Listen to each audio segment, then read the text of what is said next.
दर्शक मित्र ओहिलाई महोत्तरी जिला को औही नगरपालिका को श्रीपुर कबिलसा को यो खोलामा उपस्थित भएका छन् जो तपाई हेर्न सक्नुहुन्छ। यही खोलामा महायज्ञ हुन गइरहेको छ जो तपाई आज 3-4 महिनादेखि यहाँ एउटा बाबा आउनु भएको छ। त्यो बाबाले 3-4 महिनादेखि तपस्या गर्दै हुनुहुन्छ तर त्यसको समय अब आइसकेका छन्। जो काम हुनेवाला छ जो भइरहेको छ। अब यस सम्बन्धमा यहाँका बाबा हुनुहुन्छ, म उहाँसँग संक्षिप्त कुराकानी गर्न गइरहेका छु। आपका शुभ नाम? नाम हुआ बाबा सुरेश दास, गुरु स्थान अयोध्या और मिथिलांचल में यज्ञ हेतु पधारे हैं। आप 3 महीना से आप जंघा खोला में है, आप किस लिए यहाँ पर है? यहाँ कार्तिक में पधारे हैं अपना साधना भजन करके विश्व कल्याणार्थ हेतु सीताराम जग महायज्ञ करने का जो है यो संकल्प बनाए हैं, संकल्प है। अब इसी की तैयारी चल रही है। तैयारी चल रही है। कितना मंडली का है इसमें? इसमें मंडप होगा 27 कीर्तन कुंजों में सीताराम नाम जप, 27 मरबा बना करके 27 कुंजों में सीताराम नाम जप होगा। कब से शुरू होने वाला है इसमें? इसका भी तिथि मिति तो नहीं हुआ है। अब आने वाला ये मंगलवार को 21 तारीख को मंगलवार श्री रामानंद जयंती है। उसी दिन यहाँ संपूर्ण नगरवासियों के सहयोग और सहभागिता में श्री हनुमान जी का ध्वजारोहण होने जा रहा है। आप यो नदी में है, अभी बहुत नदी है आपका, 2 तरफ गांव है, बीच में नदी है। आपका उद्देश्य कैसे हुआ? हम मतलब नेपाल में जाकर का, बहुत बड़ा इंडिया है, भारत है, आप नेपाल में जाकर के श्रीपुर कबिलसा के जो नदी खोला है इसमें हम जग करें, ये दिमाग आपका कैसे, मतलब क्या हुआ यहाँ? इसी को कहते हैं, गोस्वामी जी कहे हैं संत सुखी विचरंत वहीं। एक तो आज यहाँ प्रयाग में कुंभ लगा है, वो स्थावर है, और संत को कहा गया है कि चलता फिरता प्रयाग है ना, कि जन जन में घूम घूम के राम कथा के माध्यम से, भागवत कथा के माध्यम से, यज्ञ आदि से विश्व को कल्याण हो, है ना। जन जन में भगवान का नाम का प्रसारित हो और जन जन का कल्याण हो, है ना। यज्ञ से जन का कल्याण है, विश्व का कल्याण है, सबका सुख समृद्धि का जो है ना विस्तार होता है, सुखी संपन्न होते हैं लोग, इसलिए यज्ञ कराया जाता है। ठीक है, आप मतलब जारी किए हैं, अभी सब सामान से आपको मतलब मिल रहा है, चल रहा है। जी। यहाँ क्या गांव का, श्रीपुर के कबिलसा के गांव का, स्थानीय का और ही नगर पालिका का कितना सहयोग है अभी तक में? सहयोग कोई खास अभी तो नहीं है, लेकिन यज्ञ होगा तो सब लोग आएंगे, सबका अनुदान, क्योंकि यज्ञ बाबा तक निमित्त बने हैं, है ना, लेकिन सहयोग तो नगरवासियों का ही रहेगा, है ना। तो जब ध्वजारोहण कमेटी गठन होगा तो लोग को देना ही पड़ेगा, लोग देंगे ही, है ना। अभी तक कोई, चाहे श्रीपुर कबिलसा से, है ना, कोई खास जितना अनुदान, जितना उत्साहिता जो है इसमें थोड़ा कमी है अभी, लेकिन जागरूकता में लोग आ रहे हैं भगवत कृपा से। जब आप नदी में बैठे हैं तो यहाँ का लोग आपका किस तरह देखता है? ठीक है, ये तो अब हर कुछ, जहाँ भावुक लोग होते हैं तो ज्यादा प्रेम रखते, संतों से उत्साह होते हैं, है कि ना। तो यहाँ कुछ है, लेकिन होगा, सभी हनुमान जी पर भरोसा है। ये प्रश्न आप कहे पूछे हैं, बहुत जगह देखे हैं बाबा, मतलब कुछ दिन गए, काम कर लिए, चंदा कलेक्शन कर लिए, वहां से चल दिए। इस तरह यहाँ का आदमी का आपके ऊपर विश्वास है कि नहीं है? अब विश्वास तो है ना बाबा, मतलब कि अब क्या कहा जाए, विश्वास तो है, और न भी हो तो रखना पड़ता है ना, होता ही है।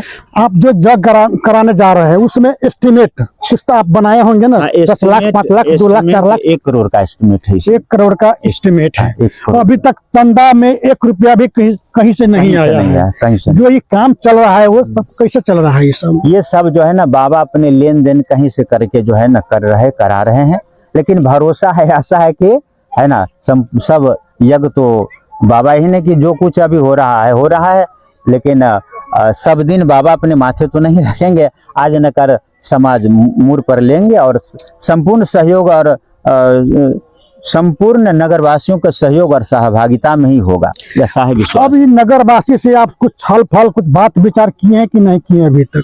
आज छल पल तो होता ही है ना। क्या बोलते हैं वो लोग? सब हो रहे हैं, कुछ बांस ला रहे हैं, कुछ लकड़ी ला रहे हैं। आज भी बांस कटाने गया है। लोग है धीरे धीरे जागरूकता में आ रहे हैं कि होगा, होना चाहिए, है ना। बाबा आपको एक व्यक्तिगत प्रश्न, आप खाते क्या चीज सब हैं?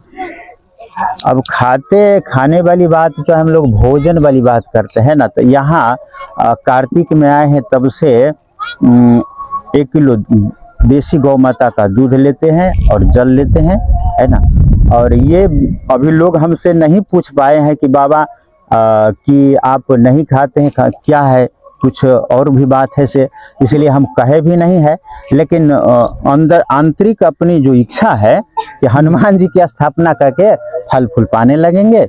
राम जी की अभी तक दूध और तो फल फूल मात्र खाते हैं नहीं, कि चावल भी खाते हैं? अभी तो फल फूल भी नहीं ले रहे हैं। तो अभी सिर्फ तक दूध जो है और जल ले रहे हैं। हनुमान जी का स्थापना के बाद तब फल लेना, अन्न नहीं पाएंगे, मतलब भात रोटी तो नहीं पाएंगे, लेकिन फल वगैरह लेंगे। अच्छा, इसके बाद आप अन्न खाते हैं कि नहीं खाते हैं? नहीं, वो तो खाते हैं, ऐसा नहीं है ना। अपना फिर इस संकल्प से वो हो जाएंगे तब। जब तक संकल्प है तब तक आप सब ये तब दूध खाते हैं। हनुमान जी के ध्वजा मतलब गढ़ देने के बाद आप मतलब फल फिर लेते हैं।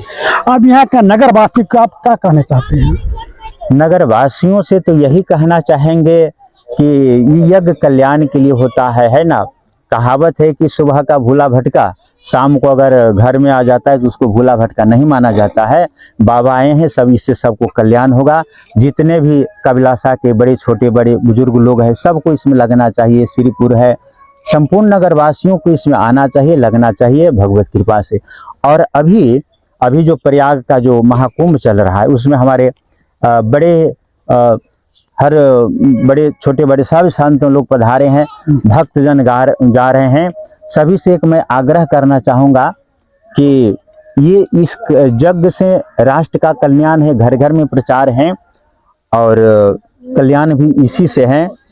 तो इस बात से कि संतों को भी एक बात जो है, आजकल जहाँ कोई मठ मंदिर है, इस पर संतों के ऊपर लोग दबा करके रखना चाहते हैं, कि ना।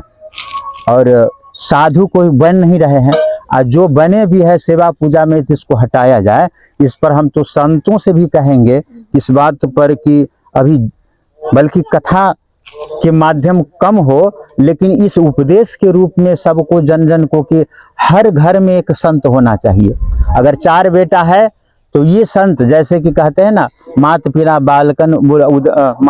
बालकन बुलावहि उदर भरे सो धर्म सिखावे। ये कलयुग के धर्म गोस्वामी तुलसीदास जी कह रहे हैं कि कलयुग में ऐसे माता पिता होंगे कि बच्चों को यही शिक्षा देंगे कि जाओ कमाओ, है कि ना, लेकिन भजन का शिक्षा नहीं देंगे। लेकिन संतों को तो ये शिक्षा देना चाहिए, गृहस्थ को, सदगृहस्थ को, कि 4 बेटा है तो ये को संत बनाओ, 3 बेटा है तो ये को संत बनाओ, 2 बेटा है तो ये को संत बनाओ, 1 बेटा है उसको भी संत बनाओ। आज संत की ही कमी है ना, इसलिए संतों के जो है ना अपने अनुमानित है कि 10-20 साल आने वाला समय में यहाँ संत रहेंगे कि नहीं। लेकिन सत्य तो ये है कि संत हैं और गौ माता है तो धरती है। जिस दिन संत और गौ माता इस धरती से रहित हो जाएंगे, उस दिन ये धरती अपने आप को रसातल चली जाएगी, रसातल में चली जाएगी। इसीलिए संत हैं तो धरातल है, गौ माता है तो धरातल है। आज गौ माता, गांव-गांव में गौशाला होने, गौ माता की सेवा होना चाहिए, संत महापुरुषों का व्यवहार होना चाहिए। इसी में कमी देखा जा रहा है।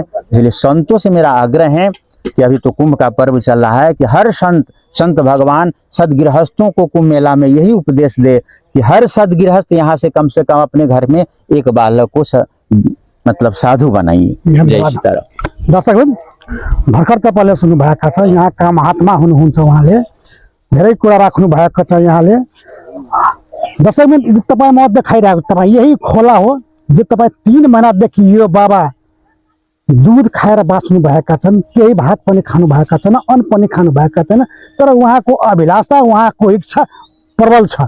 वास्तवमा यहाँका समाजले चाहे जे पनि हुन सक्छ, त्यो त बाहिरको बाबा हुनुहुन्छ, उहाँ यहाँ जग गराउन आउनु भएका छन्, यहाँका केही उपदेश दिन आउनु भएका छन्, तर यहाँका जनता हाम्रो यो औरी नगरपालिका अन्तर्गतका जनता र मोहत्तरीको यो कभिलासा र श्रीपुरको बिचको जो जनता हुन्छ उहाँलाई सदैव सोच्नुपर्ने कुरा हो। वास्तवमा बाबालाई दान दिनुपर्छ कि पर्दैन, जग त उहाँलाई नै गर्नुपर्छ।